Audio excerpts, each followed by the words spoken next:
Okay, so thank you everyone for joining. This will be a little different. Our honorable guest Tom, which is in Gaza, he couldn't meet us. So after all, we knew this kind of thing could happen, so that's why I wasn't super sure that it's actually going to happen, which is fine. I hope that we can figure out something next week. But for now, let's just say one Psalm 25 for the hostages and their safe return back to Israel. We did learn that they found a body of one of the hostages in Shifa Hospital in Gaza, and I hope that we will have some good news as well. But again, it's we're talking about very deep tunnels over there. There are, I want to say, 100 to 200 feet below ground. So it's very, very difficult to reach to them. And let's just hope that they will save at least some of the hostages. And so we're praying for them. We're praying for the kidnapped children. We are praying for our brave soldiers of the IDF, those who were injured. We're praying for the elevation of the spirit of those who died, and the comfort of their family. We're praying for the people of Zaka that take care of the bodies that are still being recovered, and for the Jews of the diaspora that suffer a massive wave of anti-Semitism. So with that, let's read Psalm 25. לדוד אליך אדוני נפשי אשא, אלוהי בך בטחתי אל אבושה, אל יעלצו אויבי לי, גם כל קרוביך לא יבושו, יבושו הבוגדים ריקם, דרכיך אדוני הודיעני, אורחותיך למדני, הדריכני בעמיתך ולמדני, כי אתה אלוהי ישעי, אותך קיוויתי כל היום, זכור רחמך אדוני וחסדיך כי מעולם המה, חטאות נעוריי ובשעריי אל תזכור, כחסדך זכור לי אתה, למען טובך אדוני טוב, וישר אדוני על כן יורה חטאים בדרך, ידריך ענבים במשפט וילמד ענבים דרכו, כל אורחות אדוני חסד ואמת לנוצרי בריתו ועדותיו, למען שמך אדוני וסלחת לעווני כי רב הוא, מי זה האיש ירא אדוני יורנו בדרך יבחר, נפשו בטוב תלין וזרעו ירש ארץ, סוד אדוני ליראיו ובריתו להודיעם, עיני תמיד אל אדוני כי הוא יוציא מרשת רגלי, פני אלי וחנני כי יחיד ועני אני, צרות לבבי הרחיבו ומצוקותיי הוציאני, ראה עוני ועמלי וסע לכל חטאותיי, ראה אויביי כי רבו ושנאת חמאס שנאוני, שמרה נפשי והצילני, אל אבוש כי חסיתי בך, תום ויושר יצרוני, כי קיוויתיך פדה אלוהים את ישראל מכל צרותיו. The last one, 21, is may integrity, and, different numbering, but what you see here is in 22, deliver Israel, O God, from all of their troubles, So we are indeed praying for that. Okay, so the plan was to have Tom, which is in Gaza right now. We knew that there is a chance he will have to cancel last minute. All kinds of things happen as he goes. And as maybe some of you already know, I was drafted. It took me a little bit because of bureaucracy. There were some bureaucratic problems that prevented me from joining let's call it the war effort earlier. But these bureaucratic issues were solved, and now I'm serving in Jerusalem. So I can't really say much. That's it. I'm in Jerusalem. And I'm back home every night, so nothing too dramatic. Tavor sees me, everything's cool. I have a birthday today, yay! not the Hebrew one, the regular one. You were supposed to celebrate it with us in Jerusalem. No. We had big plans for your birthday. It's true. Actually, we met a couple of friends, and we were just fine earlier this afternoon. We met a couple of friends, and all good. So I did feel like I had a little birthday. To be honest, I'm just happy that I get to serve in the army. I wasn't sure at first if it's going to work out, but it did, and that's it. So I'm I'm happy, all good. Yeah. There was a long video that I sent you. It took me a while to write kind of like a script, not exactly a script, but all the points that I want to make. It's a pretty long video. It's about 50 minutes where I explain the future of Gaza, basically. So if you didn't watch it, it's on our playlist. If you want, I can, you know what, I'll just put it here on the chat if you catch up at some point. I think these are a lot of things that maybe here and there I mentioned, but I had to organize my thought. It took me a little bit, and also once I started the service, I wasn't able to do it, so I just forced myself at some point to write it down, and not to write it down, to actually just play record on Zoom, and now it's on YouTube. So I think there are all kinds of interesting things that maybe you'll hear from me for the first time over there. So I have a lot of these thoughts for about 2 or 3 weeks, but it just took me some time to write it in a organized manner and throw it out there. And that's it. So I'll just make a few comments about this. It's a long video, so if you don't get to watch it, it's fine. I just want to make a few important points, the most important points, I think, regarding what's going to happen in Gaza, the future of Gaza, let's call it. So I'm by all, you know, reasonable, by all logic, okay, these are the things that I think going to happen. So number one, in practice, Gaza will be destroyed. It won't be a livable place. You need to know that. You need to prepare yourself mentally for that. I don't see any other option. The way, you know, Hamas is embedded in the infrastructure, and just the civil infrastructure of Gaza is so tight that to uproot it will just mean to practically destroy Gaza. So although Israel is not intentionally just destroying random places over there, okay, so it's not the way it works. In practice, that's what's going to happen. So the amount of casualties, I'm not sure about it. I'm actually very happy to see that Israel manages. On one hand, I'm happy to see that Israel managed to have a reasonable amount of casualties, civilian casualties. I'm not taking Hamas's number very seriously. So if they say, I don't know, 10 or 12,000 Palestinians are dead, even that is a pretty good number. Again, not happy for civilians that were killed, but I'm just saying that in such type of warfare, this is a very good result, okay?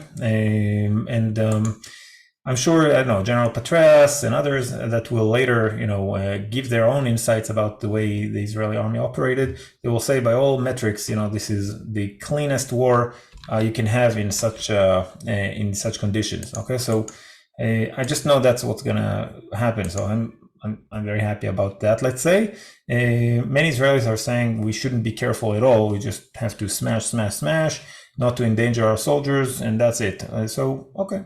I'm just letting you know this is like the discourse. So one important point about the future of Gaza, it's not going to be livable. I mean, I don't see any possible way that Palestinians is going to live in Gaza City right now, because it's just a pile of ruins, which means that they will live in camps, some type of camps, of tents or shacks, whatever. I'm not sure exactly what the international community gonna throw at Gaza after or during the war, but winter is just around the corner. Like, it's already raining in Israel. November, sometimes we have warm weather in November. Next week it's going to be rainy. So how exactly they're gonna go through this winter? Again, I think it's just going to be some tents, shacks, and stuff like that. But it won't be their last winter in tents and shacks. That's the point, because Gaza itself is ruined, and the civilian population won't be allowed in big numbers, so it seems, into Sinai by the Egyptians. Okay, there is a pressure, I guess, on the Egyptians to open the borders and have refugee camps in Sinai. But again, this is all.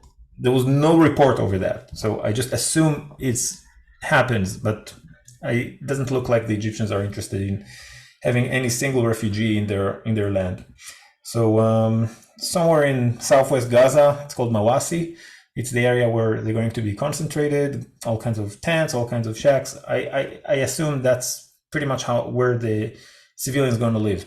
Now, during the last 40 days of war, Israel focused on the northern part of Gaza. It's not like there were no attacks on the southern part of Gaza, but the northern part of Gaza was the main target, Gaza City and its surrounding.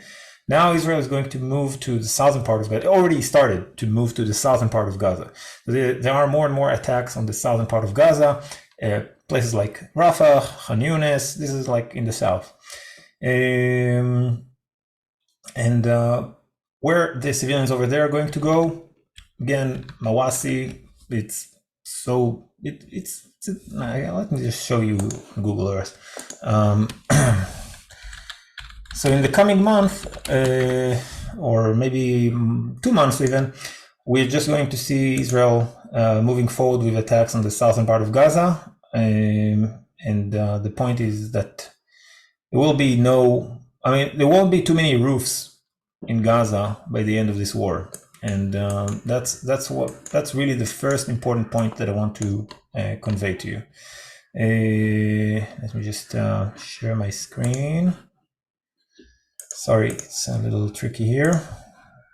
So, not this one. And here. Okay, so I'm sharing the Google Earth. Okay, so Gaza is this is the northern part of Gaza. Places that you heard about maybe on the news is Jabalia. Okay, it's a neighborhood, but historically there was a refugee camp over there. Shati is this area. Shati is, what did I think? Yeah, I'm pretty sure Shati is this area. This area. Could be wrong. Shati is another western part of Gaza that was attacked. And I'm pretty sure it's like somewhere here.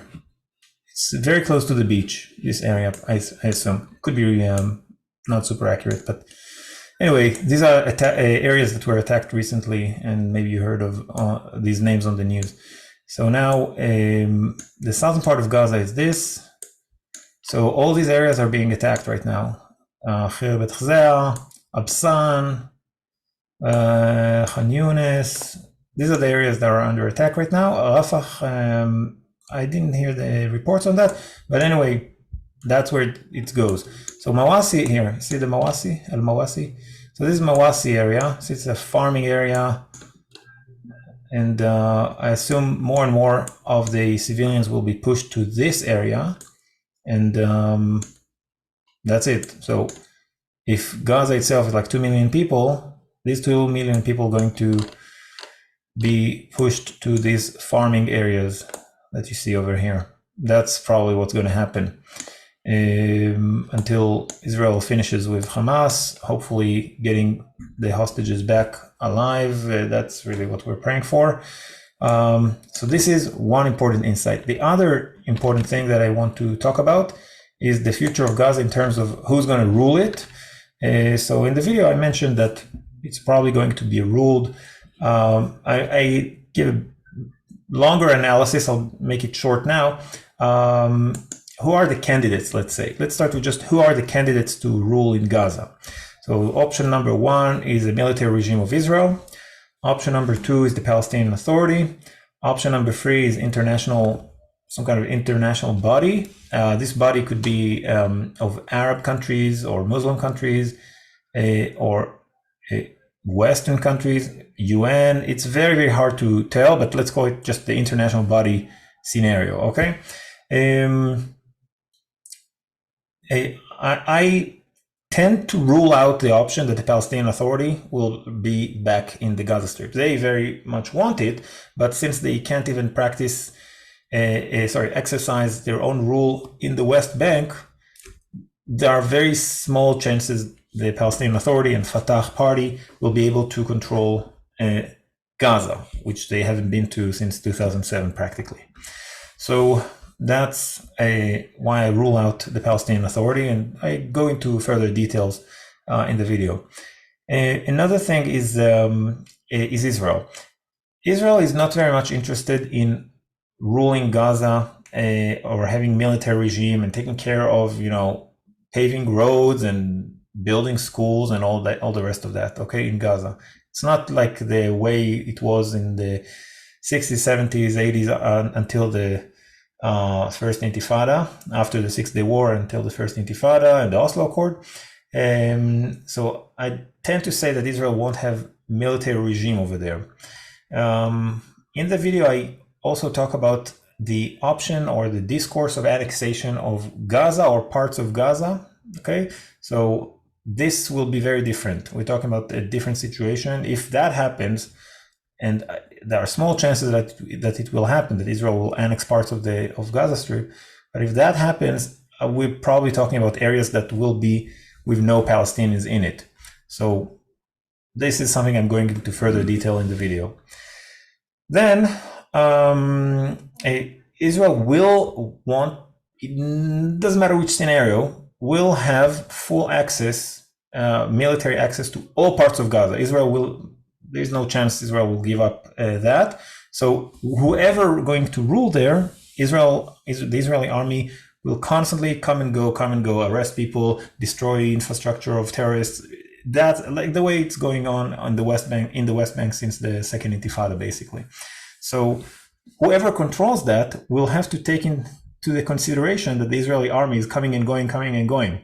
So it's not very easy to take responsibility in an area that foreign security forces are coming and going through it. So the last option is the international force, let's call it. So in the video, I explained that the southern part of Lebanon there are, if I remember correctly, it's between 10 to 15,000 UN soldiers are guarding the southern part of Lebanon as a part of the armistice between Israel and Lebanon after the second war with it. We talk about 2006.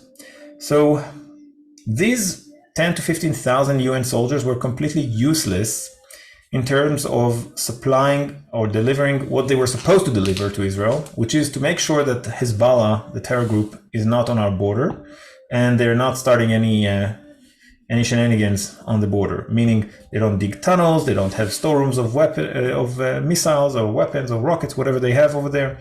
And they completely failed to do that. So Israel really has no reason to trust any UN body to outsource the security of Israelis to some random international body. It's just not going to happen.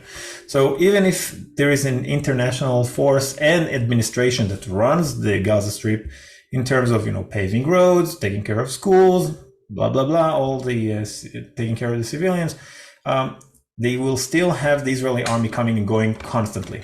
Just take it as I'm 100% sure that's whatever the agreement will be, it's going to be a part of that. Israel won't give it up for no chance. So so this is what the video is about, the future of Gaza, completely destroyed, and whenever it's rebuilt, there will still be the Israeli army will constantly be there, coming and going. I think there was there any other point? One last aspect of the future of Gaza is what I called people gave it maybe it's a better name, the de-radicalization of Gaza. It's a bit clean, but what it means is denazification of Gaza, meaning to remove the ideology, the genocidal ideology from the minds of Gazans. It will have to be a part of any future status quo or any future agreement regarding Gaza, that the education system will not have any incitement against Israel, against the Jews and all that, the way it was pretty much since forever, and especially once the Palestinian Authority was put in place in the 90s. So I said that, I was thinking that for a few weeks, and then earlier today, I saw a video of the spokesperson of the Prime Minister Prime Minister's office, Elon Levy, which again is a friend of mine. I know him in person. He mentioned that in one of his interviews that Israel will ask for demilitarization, which is obvious. That's the basic point. Demilitarization of Gaza, de-radicalization of Gaza. So exactly what I just described. It's the first time I heard it from official Israel, let's say. So that was a very interesting thing. And returning, of course, of the hostages. These are things that Israel will never give up on. So so the future of Gaza is basically pure destruction. A whole conundrum: who's going to rule it? The Israeli army coming and going to make sure it's secure and safe and secure for the Israelis. And the education system will have to be transformed. Okay, so I just gave it to you in 10 or 15 minutes. I saved you 35 minutes, I guess. So what's going on the chat? Chris is asking, what is the reason those UN soldiers did not do what they were supposed to do? They are afraid, and the Hezbollah is also doing it in all kinds of secret ways. So they're afraid of dealing with Hezbollah, but they also, in some cases, they don't even notice that it's being done behind their back. Okay, but I remember that it was a few years ago. I remember reports. So a few years ago, Israel destroyed a few tunnels that came from Lebanon into Israel. There were, like, if I remember correctly, 5 or so, maybe 6 of tunnels that were built by Hezbollah into Israel to do exactly what happened with Hamas in October 7th, only that they did it through the fence and not under the fence. But Hezbollah and Hamas are pretty coordinated. Okay, so a lot of the actions, a lot of the, let's call it the blueprints of their attacks, are manufactured in Iran, and it's getting its local understanding in Lebanon, how you should execute it, and then Hamas, how you should execute it over there. But the blueprints are the same. So Israel destroyed these tunnels, and then around this operation to destroy the tunnels from Lebanon into Israel, there were reports that the commander said that we actually talked to the UN and asked them, check what's going on in this factory. It was like the Hezbollah built all kinds of fake factories, which actually were used to get out all the stone, basically, and the dust and from the tunnels. They had to evacuate, tons and tons and tons of dirt, basically, that from the whole chiseling of the tunnel. And all these made up factories were not checked by the UN. So no surprise, again, no shock over there. And Israel knew about it, and it was caught on time. So yeah, they are completely useless, Chris. Next thing is, Manuela is asking, wouldn't it be good for Israel to control Gaza, to have a positive influence to the people, education, etc.? Again, it's basically the Israeli budget will go to rule on 2 million hostile civilians. And this direct control, you have direct control, fine, but you still have to pay for all this administration and for all this effort. And I'm not sure if Israel is interested in it. Also, Israel, I tend to say, it's hard to tell right now, but I tend to say that Israel is not interested in having workers, employees from Gaza into Israel.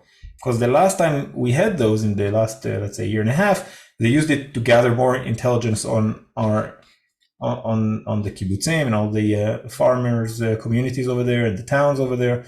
So I tend to say that Israel is not even interested in not just administrating it, but even allowing Palestinian workers to enter Israel the way it was before October 7th.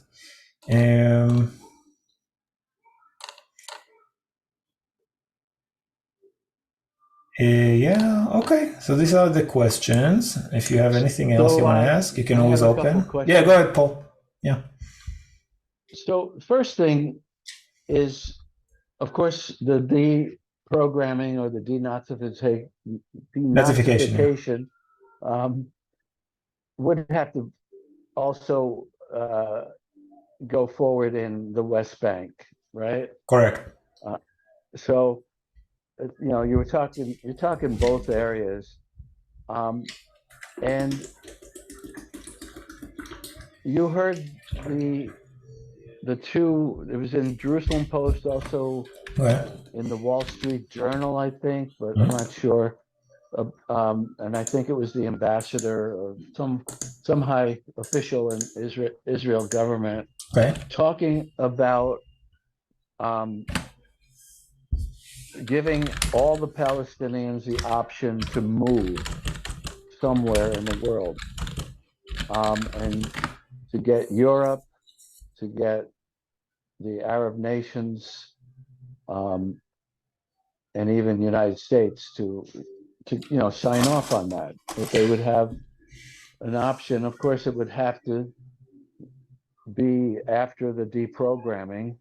Um, and I could see how that might even help some of the European nations that uh, are now plagued with the Palestinian ideology, and even American Jews and other people are plagued with, and so it's an educational process, showing them that they've lost all these wars.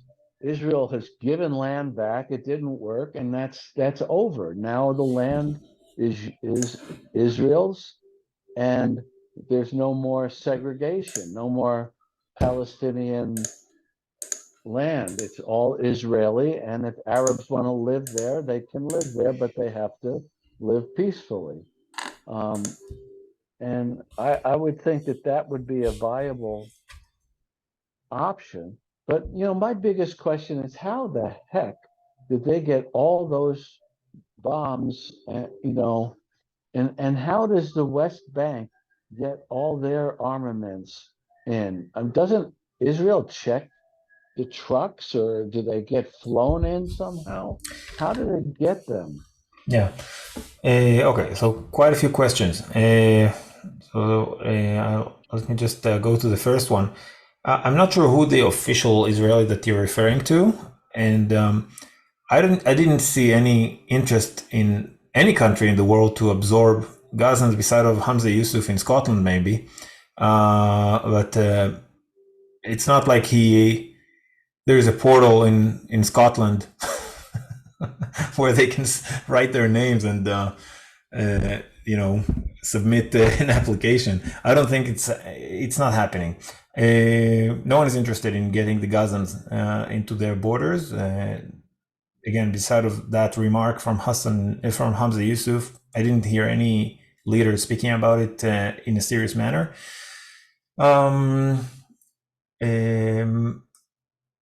Now to the question of Israel taking that land and forcing them to live peacefully. It's difficult to say that it's going to happen again because it's that generational process. It's generational hate that you need to remove, and how exactly. So I have few answers to that. By the way, it has a lot to do with reform movement in Islam, which if you want I can say a few words about. But it's more like a generational thing. I don't think it's going to happen anytime soon. So once you say, okay, Israel annexing this or that territory, but you still have few millions of people that still are hostile, then you'll have to decide what kind of status you give them as residents, as citizens, full citizens, like how exactly you manage that. And this is actually the nightmare of the left in Israel. So one of the reasons why the Israeli left is interested in disengagement, for example, from Gaza and disengagement from the West Bank, it's not because leftists, beside of maybe a few, but it's not because leftists don't recognize these areas as a biblical lands that our ancestors and our forefathers walked in. It's not because of that. It's not that the leftists in Israel aren't aware of the core of the Jewish identity. They just say that the demographic catastrophe, if we absorb these millions into our country as citizens, which they are not, they're the citizens of the Palestinian Authority. They have their own ID cards and their own administration, their own passports. Okay, but if we absorb them, we will have to lose. First, we'll have to lose the Jewish identity of the country, because we're going to have half the population is going to be Arab Muslim, and later we're going to lose our democratic values. How? Two options. Option one is that the Jewish side of the map will force into submission the Arab part of it. Okay, and it won't be democratic. So in all different ways, but that's not what we're interested. And ultimately, if the Muslims will overcome the Jews, so it's not only that we lost Israel as a Jewish state, we also will deteriorate into any other Arab country almost, which is dictatorship. So the chances of Israel surviving that and surviving keeping the Jewish and the democratic identity it's interested in are very slim if we again annex the lands and absorb these people into us. So that's what this is the leftist argument in Israel. As far as the right-wing concern, let's say we annex these areas, we are aware of the hostility of these people. It's like this endemic anti-Semitic hostility of the Arab Muslims in the Palestinian territories.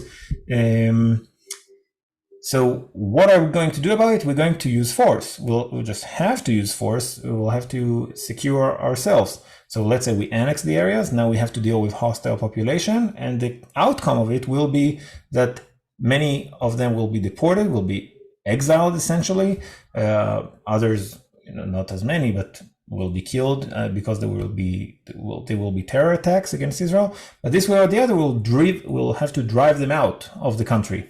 So this is the right-wing, let's say, approach, which doesn't make a lot of sense. Again, we're not talking about a few thousands of people. We're talking about altogether 4 or 5 million Palestinians. Okay, 2 point something in Gaza, 2 point something in the West Bank. How are you going to drive them out? This is definitely going to be a violent process. It's not going to be nice. Okay, we're talking about deporting people. So both options are pretty bad. So the whole annexation scenarios, I'm not saying it's just imaginary, okay? I'm not saying it's not possible. It's just that the cost of it is something that the Israeli society, I don't think it's ready for it or interested in it. You don't see it in the voting map. These kind of solutions, they're just not there. So that's a long answer for the first part of your question. I think I'm missing one of the questions. There was another. The last one was about the weapons. Where did they get the weapons? Shortly, in Gaza, they have factories for weapons, and they get raw material that is supposed to use for construction, and they use it for the tunnels. They use the iron for not for construction, but for to make. To make a weapon, to produce, to manufacture weapons, basically. They use all kinds of metals they find, and they recycle even from the Mediterranean. They actually found all kinds of ships in the Mediterranean, and they managed to use the metal for all their operation. So that's Gaza. Gaza has. So it's a de facto state. So they have the resources and they invest it in terror and not in actual people. In the West Bank, we do have factories for weapons. It's all kind of small weapons. It's called Carlo. That's how we call these guns, Carlo. But they do have an actual weapon that is getting to it from gangs basically in Israel that steal weapon from the Israeli army. Don't ask me how, it's a thing, okay? They steal weapon from the Israeli army. These are criminals. They're not terrorists, but they're criminals, and they sell it to other criminals, I guess, and maybe even terrorists in the West Bank. So these are the two places of how the weapon gets to the West Bank and to Gaza. And Paul, if I missed one of the questions, just let me know. Like, I feel like I missed one. Nope, it's good. Thank you. Okay. Yes. Say something about reform. Okay, I'll say. Are there really 4 or 5 millions? Friends in Samaria believe the number is around 2 million total. 2 million in Gaza and the West Bank? Doesn't make sense. I don't think so. That's what they said, that the numbers are really inflated. I'm not saying the Palestinians inflated even more than what I said. I think the Palestinians are talking about 3 million in the West Bank. There's no chance on earth there are 3 million Palestinians in the West Bank. That's no chance. 2 million. In Samaria and Judea, there are all kinds of buildings that are completely empty. All these buildings that are supposed to be houses of all these millions of people, families, and they're empty. There's nobody in them at all. Most of them aren't even finished. Yeah, so I'm not saying that the numbers are not inflated, and I'm not saying that the Palestinians have all reasons in the world to say we're more than what we are. That's fine. As far as Gaza Strip, I'm pretty sure it's accurate. 2 million sounds about right, because Israel, because they couldn't go anywhere. Okay, so it's just they were just caged over there by Egypt and Israel. The blockade, the blockade, and for good reason, because these are a bunch of terrorists, and they're controlled by a bunch of terrorists. There was no chance that Israel will just allow informers for the Hamas to go in. That's what actually happened in the last year and a half, and we paid a serious price for that. And Egypt has their own reasons. They are fighting the Muslim Brotherhood, the Muslim Brotherhood, the Ikhwan al-Muslimin, they're called. So the Hamas and all the rest of it. So the numbers in Gaza, I'm pretty sure they're accurate. Like saying 2 million people in Gaza, to me it sounds reasonable. If it's a few hundreds of thousands less, it could be too, because people immigrate in small numbers in the last 15 years. But it's not a lot more, a lot less, sorry, than that. As far as the West Bank concerned, I'll just say that Palestinians do go to other countries through Jordan. Palestinians do go to Jordan, but they cannot really settle there. It's a little difficult for them to settle there because since the the 80s, I think it was 88, the Jordanians basically start to revoke Palestinians from their Jordanian citizenship. Okay, so let me just try and go through the history of it real quick. In 67, Israel took over the West Bank, and the passports of all the Palestinians in the West Bank was Jordanian. Jordanian ID, Jordanian passport. That's what it was. And then in 88, after the first Intifada started, the King Hussein of Jordan, he declared, it's called Fak al-Irtibat. He wanted to disconnect from the West Bank. He wanted to disconnect from the West Bank. He said, I don't have any claim anymore on the West Bank. I'm not interested in that. Kind of like what the Egyptians said to Begin. The Sadat said, I'm not interested in Gaza. You can leave Gaza on your side. Again, when they signed the peace agreement. So in 88, since 88, the Jordanians are not interested in the Palestinians in the West Bank. So they started to revoke, again, citizenship of Jordanian citizenship of Palestinians in the West Bank. Okay. Now, as I said, there are people that have family in Jordan and they go to it. They are studying abroad. They, in some cases, immigrate abroad. They get married to whoever, and they live abroad. Fine. So it could be that the numbers are lower than that. For example, in Israel, we have 9 million point something citizens. 7.3 are Jewish. But we have many hundreds of thousands that live abroad. Many. In America, in Canada, there are a whole just Berlin alone, I think we have about 20 or 30,000 Israelis. Okay, so yeah, we have that. But they are still citizens of Israel. They will come to Israel if needed, if they want to vote, or if they want to visit their family, or if they just want to relocate. So maybe these friends of yours in Judea and Samaria, they are expressing the buildings are empty. Fine, I'm not saying they're not empty, but it doesn't mean that the Palestinians that are from the West Bank cannot return if they wanted to. It's not impossible for them to do. So I'm a little more careful. I think that 3 million in the West Bank, no chance in hell. But if they say 2 million, even if they say 1.5 million, I would still say, okay, maybe like 1.7 to 2 million. I would say it could be right. I will also say that the Palestinians count the East Jerusalemites as Palestinians. So the 2 million that I'm saying includes the East Jerusalemites too, more than 300,000. I think it's like 350,000 now. Okay, Paul, Joyce? I hope it answers your... Thank you very much. Again, just the numbers of it. Okay. Any other questions?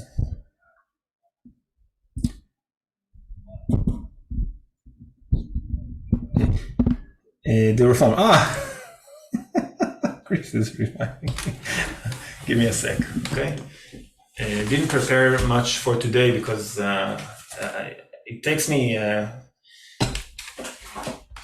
some time to prepare the presentation. I just didn't have that time today. I was counting on Tom. Because it's your birthday.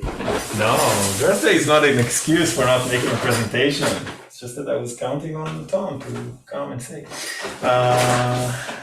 Let me just see.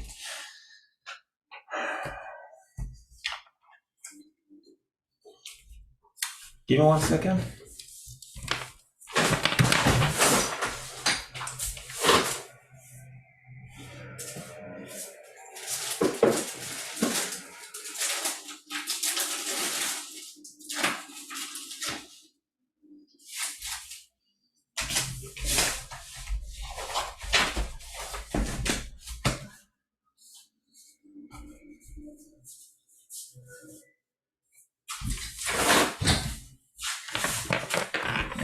Let me open, there is a certain file that I know it's printed here somewhere, but I couldn't find it, so you just open it from my computer.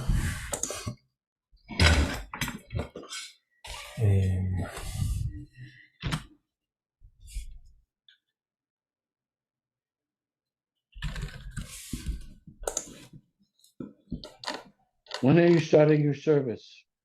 I started this Monday.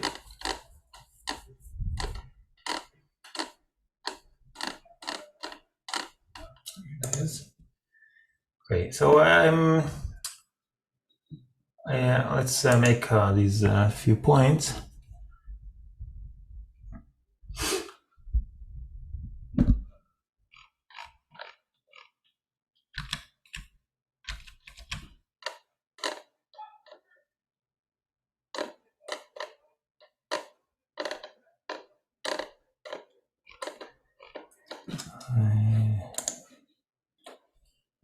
So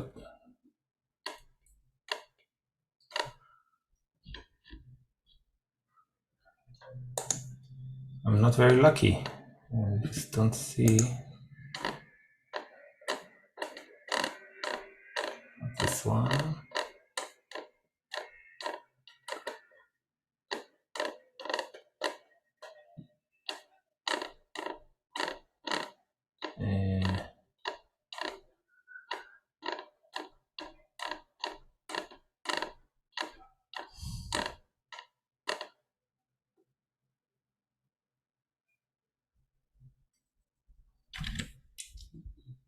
Give me one more chat. No, okay. I don't find the actual document, but my actual paper. Okay, so let me just go through this briefly from my memory. Okay, I won't be very thorough about it, but let's give it a try. What are the main problems that between Judaism, let's say, and Islam, is that it's not the problem is not that Muhammad was a prophet. Okay, there are rabbis that say it's completely possible that Muhammad was actually a prophet. There are prophets that aren't from Israel. Famously, Job. Job wasn't Jewish. Bilam. Okay, Bilam was a prophet. Okay, so it's not impossible that there are prophets that are not from Israel. That's not the problem, really. The problem is that he essentially denies, Prophet Muhammad denies the validity of the Torah of Moses. This is actually one of the main problems, or even the main arguments why Muhammad is not a prophet. Okay, but I'm saying, so I'm going with Yemenite rabbis that actually said that it's possible, completely possible, that Muhammad was actually a prophet. But one important part of Muhammad's prophecy, or the teachings of Islam, let's say, is that the law of Moses, the Torah of Moses, is not valid anymore. It's called in Arabic batil, din batil. It means a religion that was cancelled. And this is, as far as Judaism is concerned, it's almost automatically rules them out. Okay, because to say that the word of God is not eternal is heresy. Now, what the counter arguments of the Muslims is that it's called Lawh al-Mahfuz. Lawh al-Mahfuz is the hidden. It's not the. Let's call it this way: the hidden tablet. Okay, the hidden tablet is the origin of all the prophetic messages. It's the origin of all the holy books, starting with the Tanakh, then the New Testament, and then the Quran. So in Islamic teachings, what they say is that the reason there are similarities between Old and New Testament and between Old and New Testament and the Quran, because they have all these stories together, it's because it's all originated from that hidden tablet. This hidden tablet is under the throne of God, if I remember correctly, in Islamic teachings. Anyway, so they say, yeah, God gave the first Torah to the people of Israel. Then he gave a second Torah to the Christians. And then he gave a third Torah, which means teachings, okay, to the Muslims through Muhammad. And the reason they needed three Torah, the reason God needed these three Torahs is because the Jews corrupted their Torah, the Christians corrupted their Torah, and then we need the most recent word of God. Okay, that's their teaching, and of course this is unacceptable as far as Jews are concerned. So this is one core issue, that if it will not be reformed in Islam, this argument that the Jews have a corrupt Bible and corrupt teaching, not more than that, the Jews corrupted their Bible. Okay, this is actually the Muslim argument. And if they don't change that, for example, there's nothing to talk about. This is one of the main reforms that the Muslims will have to think about. To change to really go back to the source of these teachings and see if it's really compatible with actual Quranic verses and actual hadith, okay, the words of the prophets, etc. If that's really, if they don't give that up, let's say, then I mean there won't be any way to resolve the conflict. Okay, that's one thing. Another thing is the denial that the children of Israel has the right to the land of Israel. So the whole teaching in Quran, in Islam regarding holy war, the jihad, is that the entirety of the world should be, like, the entire world should come under the rule of Islam. And in this utopic world, everyone is a Muslim or submitted to Muslims. Okay. If you are a polytheist, it's called mushrikin in Arabic, meaning you joined all kinds of deities to the one God, then you can only convert to Islam or die.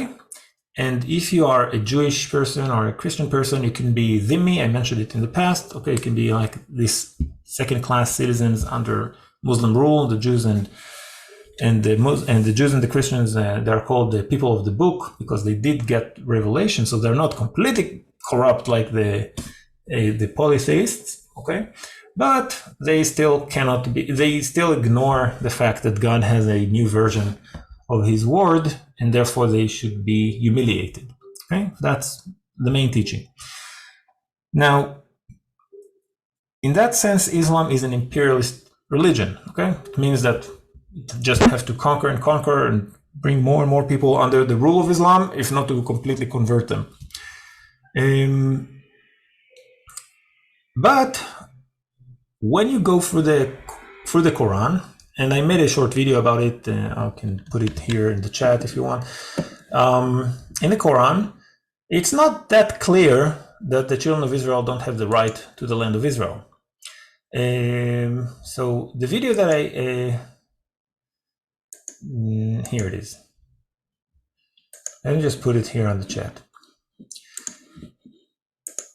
So if somehow this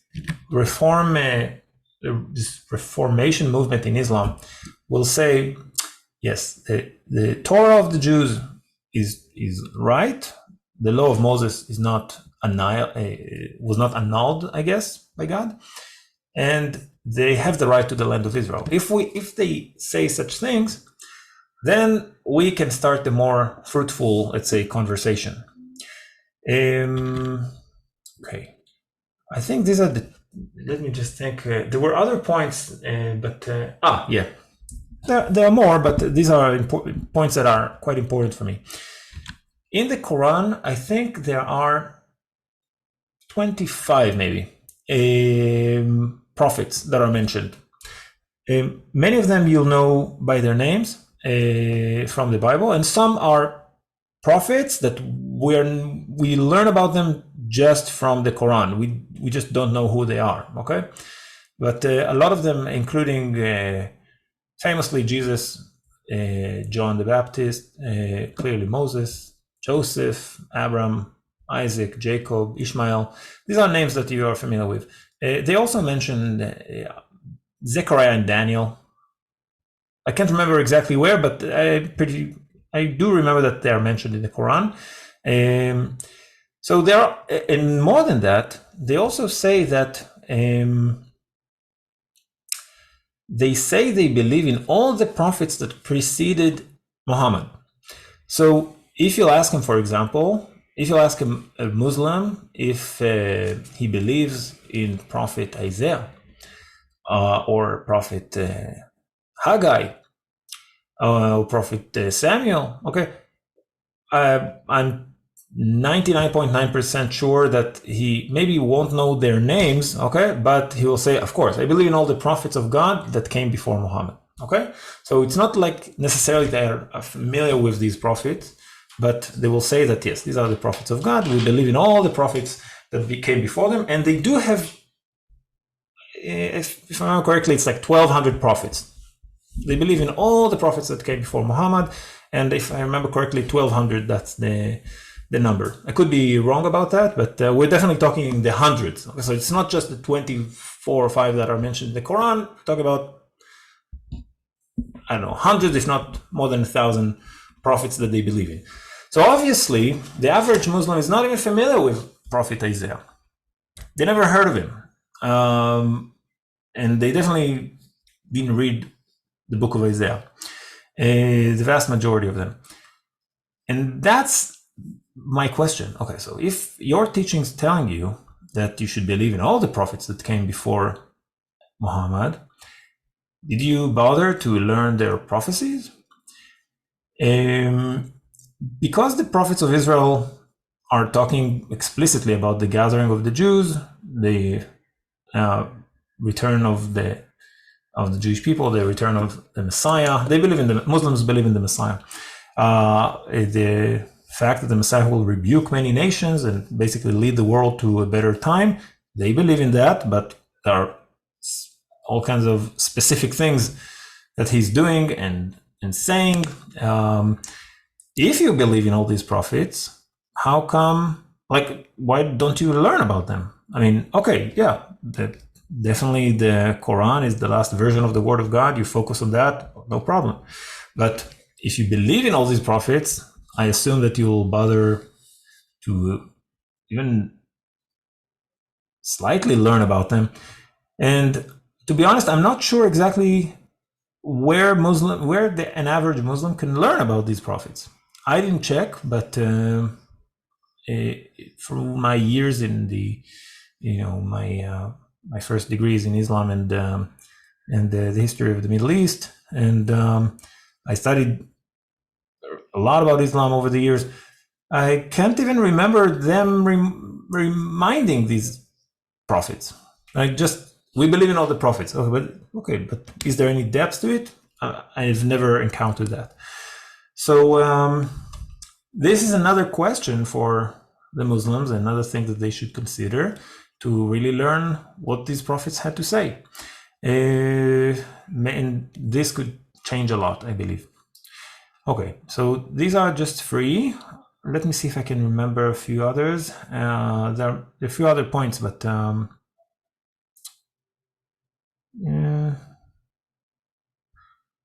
yeah, that's Chris. That's what I have. I hope it satisfies you somewhat. I will say that I'm going to post all kinds of videos regarding my questions to Muslims. So far, I only posted one video, the video that I just put the link here. But I have a few other massive questions. It's just that it requires some writing of script of some sort, and I didn't have the time so far. So yeah, the Isaiah role is corrupted. Sure, Isaiah role. Look, this whole corruption business, I must say, it's let me put it in another way.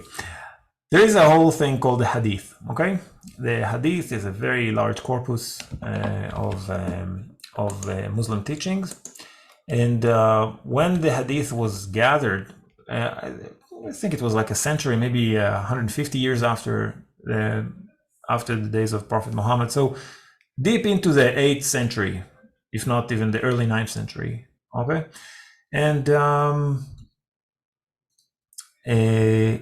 there were, I think, hundreds of thousands of hadith, hundreds of thousands. So when the collectors of all these traditions gathered it, they noticed, oh my God, there's like a lot. The Prophet couldn't possibly say so much. Okay, it's just impossible. And then they developed a whole, let's call it science in Islam, called ilm al-rijal. It means the science of the men. Okay, that will be the accurate translation. But the science of the men is actually all about learning about the people that passed on these oral teachings of the hadith. So usually, if I just, I'm going to just open a random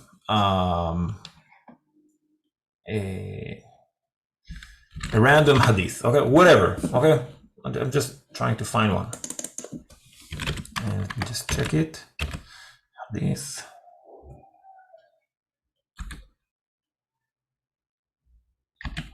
I just want you to listen to what it sounds like, okay? It's unreal.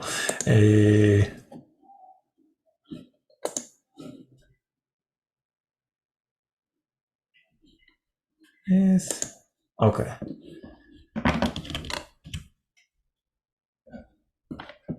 Okay. It goes like this. So I'll just read it real quick. It's just a random one. I have no idea what I'm opening, so let's just hear it.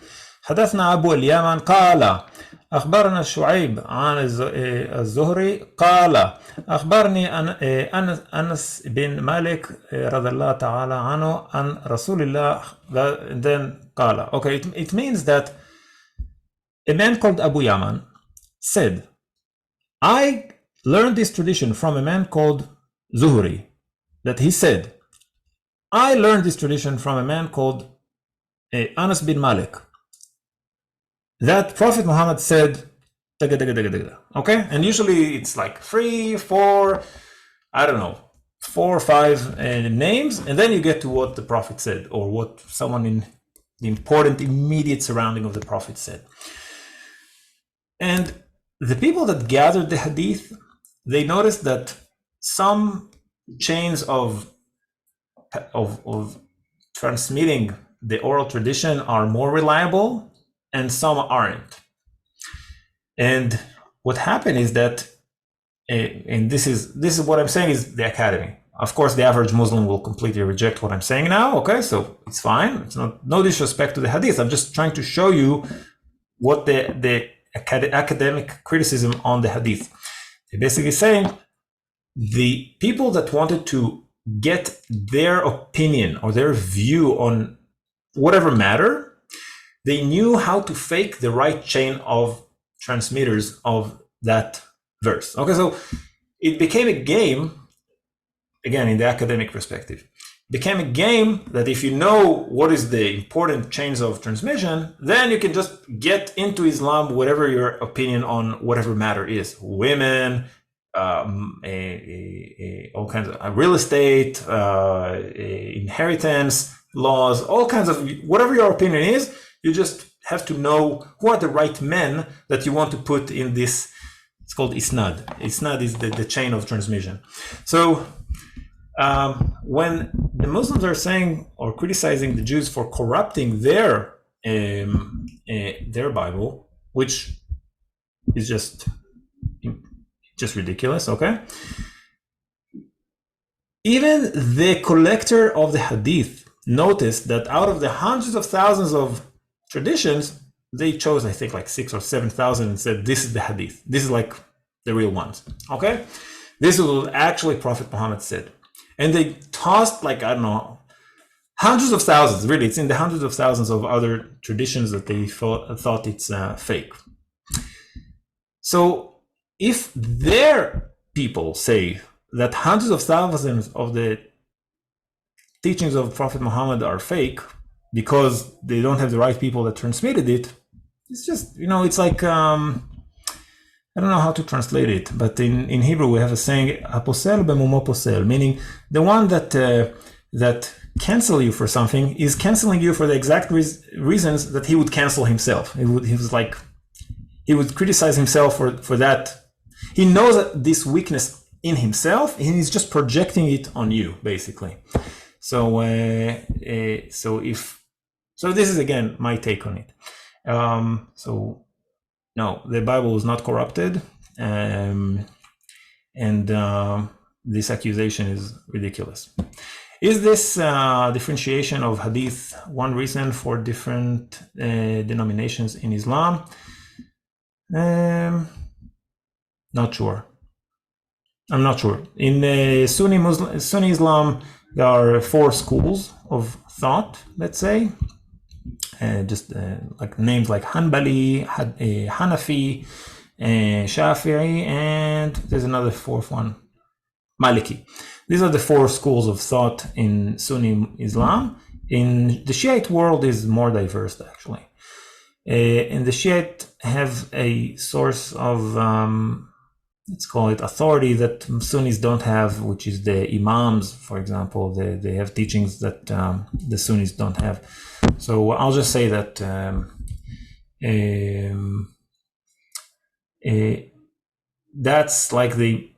that's the important authorities, the Quran and the Hadith. Hadith al-Bukhari, Hadith Muslim, these are the 2 canonic corpuses of Hadith. And on top of that, you have all the other,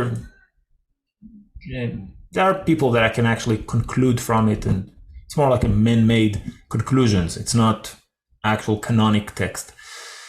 I think this is it. Yeah. I hope I answered your question, Chris. I believe that all Sunni refer to these corpus of hadith equally, and they don't disregard it. So I'm not sure if that's the differentiation. The differentiation has to do with other things that I'm not really sure how to articulate it.